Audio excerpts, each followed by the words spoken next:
RCR, la red que comunica y une al Perú.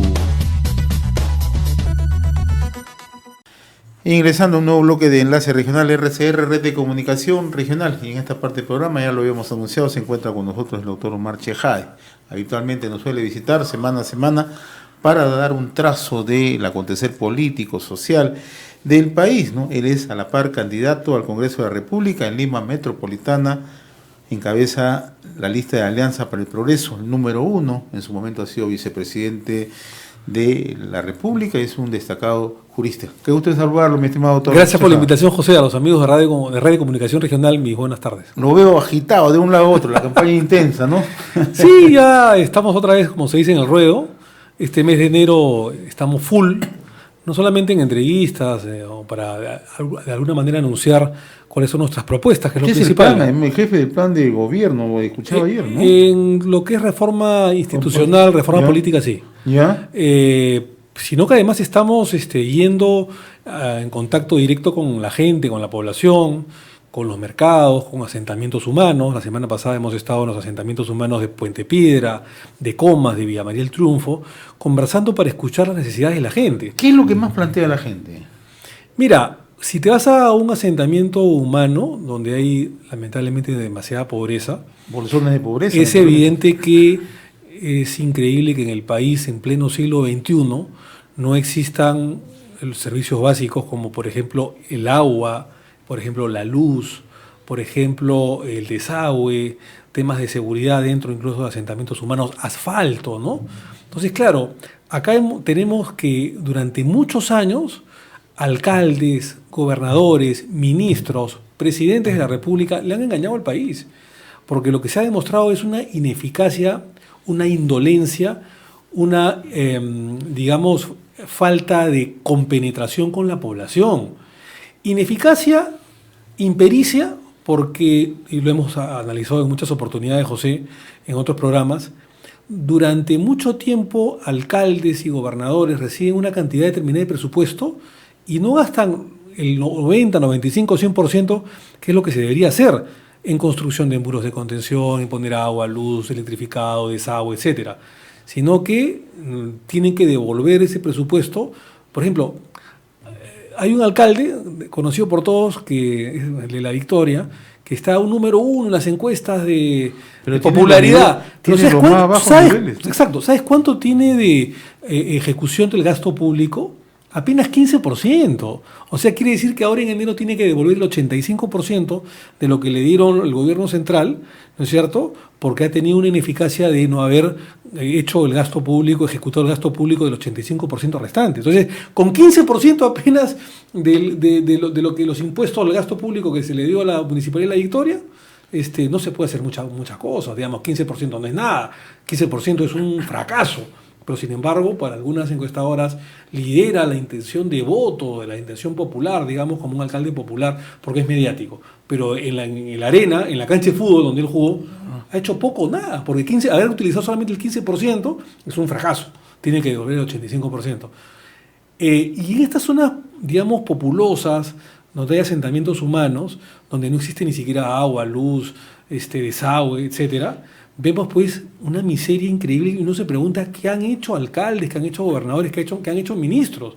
Poco o nada. Muy aparte de la corrupción, ¿no? ¿Se siente engañada la gente por un sector de la clase política? Va muy engañada, muy engañada. Cuando nosotros vamos justamente a hablar con la población, nosotros le decimos que nosotros, si tenemos el honor de ser elegidos como congresistas de la República, lo que podemos hacer es una labor de representación. Porque nosotros como parlamentarios, y no hay que engañar a la gente, no se puede poner pues un poste o un tanque de agua o el desagüe, ¿no? No, nuestra labor es de representación, de ser una especie de abogados defensores de ellos, de la población desposeída, ante los ministros, ante los alcaldes, ante los gobernadores regionales. Eso es lo que podemos hacer. Una labor en la cual, digamos, escuchemos a la población, tengamos, como siempre ha sido, abiertas las oficinas del despacho congresal, las oficinas descentralizadas, para ver cuáles son las necesidades, digamos, primordiales que tiene la población de Villa María del Triunfo, de Comas, de San Juan del Lurigancho, de Independencia, de Caraballo, los asentamientos humanos, etcétera. ¿Para qué? Para nosotros llevar esa voz ¿A quién? A los ministros, ¿a quién? Al presidente de la República, ¿a quién? A los alcaldes. Porque los alcaldes no les van a abrir las puertas al poblador común y corriente, no nos engañemos. Pero el congresista sí. Entonces la labor es de representación, de ser una especie de abogado defensor directo del poblador ante las autoridades que lamentablemente por corrupción, ineficiencia o ineficacia o indolencia no les han cumplido en colocar las necesidades primordiales. Aparte del tema de seguridad, ¿no? Ahora, yo quería volver al tema de la campaña propiamente, ¿no? Porque esta es una campaña donde los candidatos tienen que correr la cancha, ¿no? Sí, claro. Porque hoy los mecanismos incluso de difusión tienen espacios más limitados, ¿no? Ya la publicidad está limitada, etcétera, etcétera, está normada, ¿no? Entonces hay que hacer un trabajo más directo, ¿no? Sí, es una labor prácticamente en tres etapas, ¿no?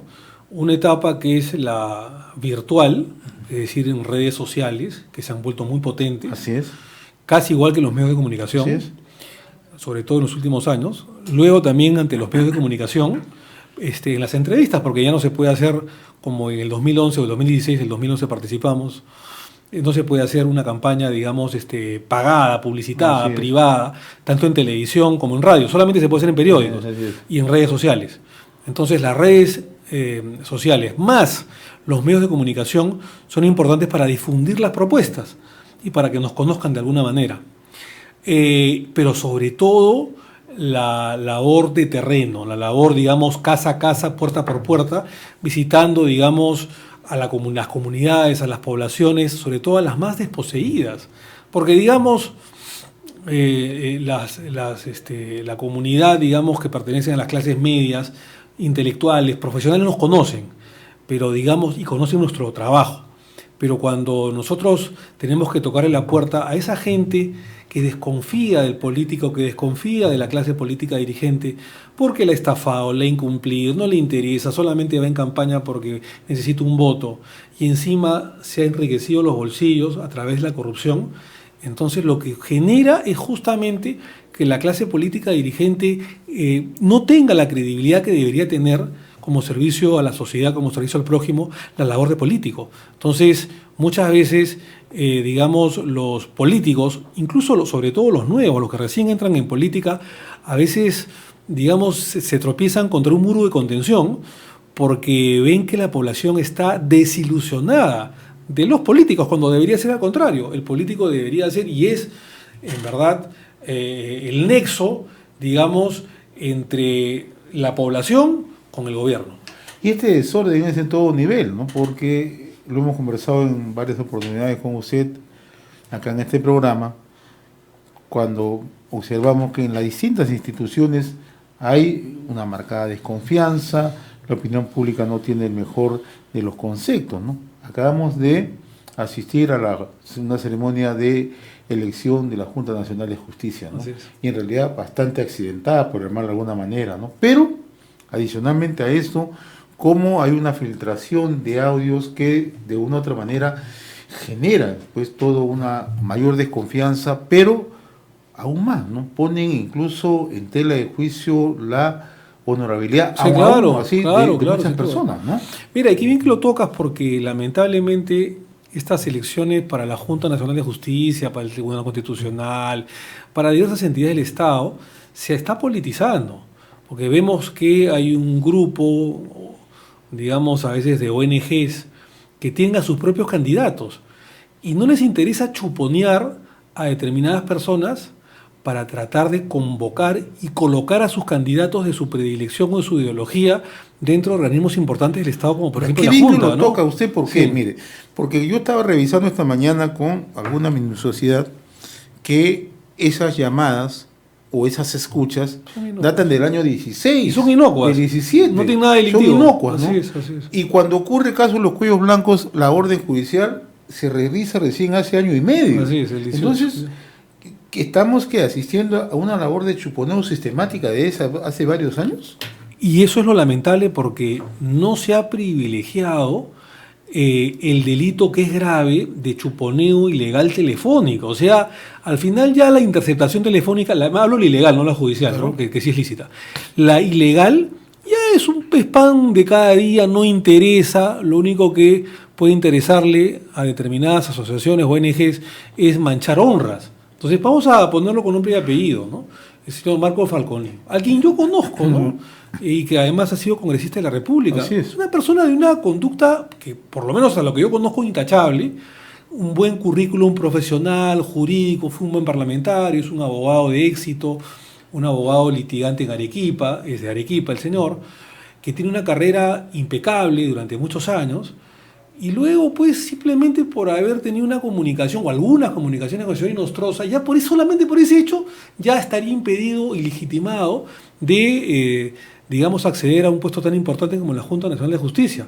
Yo lamento ello, porque según lo que he podido leer o informarme por los medios de comunicación, en las escuchas telefónicas no habría nada de ilegal. Y el conversar en ese momento, el año 2016, con un vocal supremo que no tenía ninguna denuncia de por medio, que no se sabía de las actividades ilícitas que tiene, ya por solo ese hecho estaría incapacitado para llegar a un puesto como el de la Junta Nacional de Justicia. Es inconcebible. Yo pienso que no debería suceder esto.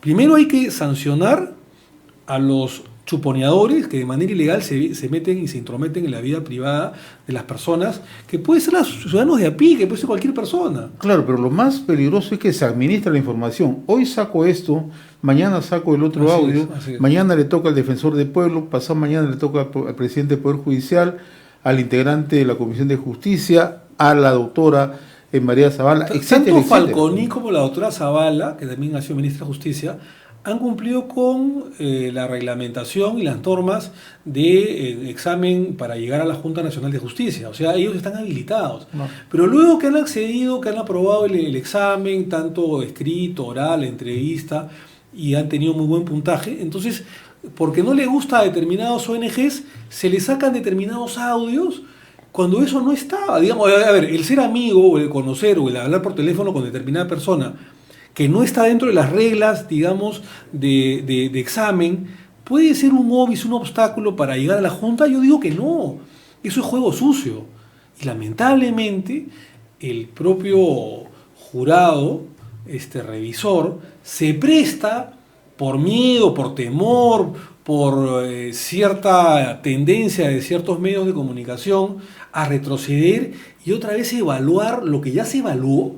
O sea, entonces las reglas de juego no están claras, se pueden cambiar en el momento que se juegue el partido o después de los exámenes. Esto es inconstitucional, José. O sea, estamos llegando a una época de persecución política terrible en la que no se respetan los derechos mínimos de los postulantes y se les daña, como tú bien has dicho, en el honor de estas personas que tienen currículum impecable. Sí, mire, hoy por ejemplo, ¿no? Hoy aparece en un medio de comunicación audios del presidente del Poder Judicial, el doctor José Luis Lecaros, ¿no?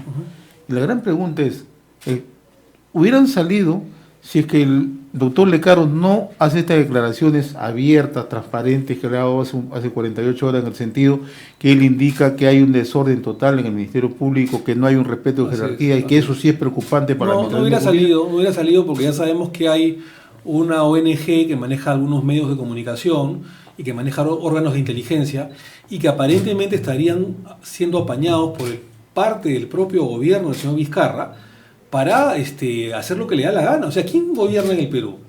¿O gobierna el presidente Vizcarra o gobierna IDL? Hay que ser claro en esto, ¿ah? Porque si gobierna IDL, entonces estamos pues perdiendo el tiempo, ¿no? Entonces yo creo que acá debemos poner las barbas en remojo y respetar la Constitución, las leyes y la seguridad jurídica y el honor de las personas, ¿no?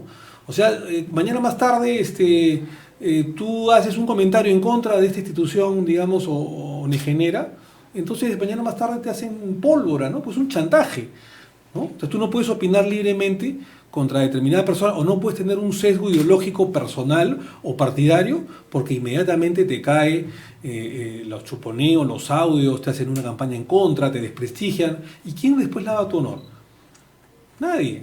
Entonces yo creo que debemos ser firmes en nuestras convicciones y no se puede tachar a una persona por haber hablado en algún momento con un vocal supremo que en ese momento está en funciones y que no tenía ninguna duda ni ninguna controversia judicial. O sea, el hablar con una persona ya te descalifica, absolutamente no.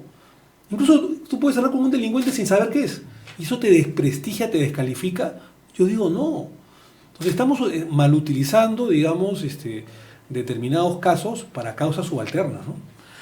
Ahora, el otro tema. La próxima semana el Tribunal Constitucional va a debatir la ponencia del magistrado Carlos Ramos, ¿no? ¿Cuál es su punto de vista sobre este particular? Mira, yo lo que opino es que más allá de que se resuelva a favor o en contra de un lado o de otro, debería resolverse ya y se debería resolver antes de las elecciones del 2020. Porque si estamos participando los candidatos es porque queremos tener una seguridad jurídica de las instituciones democráticas del país, como en este caso es el Tribunal Constitucional. ¿De qué serviría de que se pronuncien por A o por B si mañana más tarde lo hacen después de las elecciones del 26 de enero? O sea, digamos, lo serio es que el tribunal se pronuncie mucho antes de las elecciones del 26 de enero, porque le daría más seriedad y mayor realce a la resolución del propio tribunal para saber si efectivamente el presidente de la República, digamos, actuó de manera inconstitucional o lo hizo de manera legítima, ¿no? Yo ya me he pronunciado a los pocos días del cierre y disolución del Congreso al decir que fue una medida jurídicamente polémica, constitucionalmente controversial y apresurada por parte del presidente Vizcarra, pero que, por otro lado, de manera política tuvo, digamos, visos de legitimidad, porque tampoco podemos cerrar los ojos en el sentido que el Congreso de la República no solamente era paupérrimo, sino era obstruccionista y que le estaba causando un daño terrible a la población. Pero una cosa es el terreno político, que puede ser legítimo y que la mayor parte de la población apoyó la disolución del Congreso, un Congreso desastroso. Así es. Y otra parte es el terreno constitucional.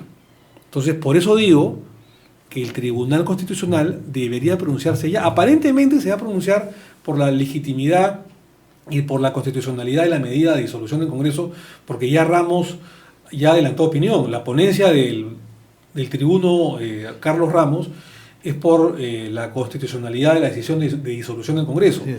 Sin embargo, habría que ver los considerandos, el debate, y vamos a ver si esa ponencia es aprobada por unanimidad o por mayoría por el Pleno del Tribunal. Si eso es así, ya se convierte en resolución oficial, ¿no? Claro, se cierra un capítulo constitucional, pero se abre una discusión política, ¿no? Sin duda alguna, y tampoco podemos nosotros estar optando, porque mira, ayer conversaba con un candidato amigo mío al Congreso de otra tienda, en otro canal, y concordábamos es que no se puede decir para cada disolución o cierre del Congreso que es una medida excepcional. Ya tuvimos este lamentable tema, tristemente célebre tema, el 5 de abril de 1992. Al señor Fujimori, dictador, se le ocurrió de que porque habían problemas en el país, porque había terrorismo, inflación o lo que fuera, todas las culpas eran del Congreso de la República y del Poder Judicial y del Ministerio Público. Se zurró en la constitucionalidad, en el Estado de Derecho, y asesinó el 5 de abril del año 92 la democracia en el país. ¿Qué dijeron sus atláteres, los fujimoristas? Que muchos de ellos están presos, entre otras cosas, por esa disolución, ese cierre del Congreso ilegal y por otros temas de corrupción o violación de derechos humanos. ¿Qué dijeron? Dijeron, no, es una medida excepcional, irrepetible. Incluso su hija, Keiko Fujimori, Kenji Fujimori, los principales fujimoristas dijeron, no, es una medida excepcional, irrepetible, que no va a volver a suceder, pero que había que darla en ese momento. Bueno, pasaron exactamente 26 años y muchos de los vizcarristas están diciendo exactamente lo mismo. No, es una medida excepcional, es una medida irrepetible.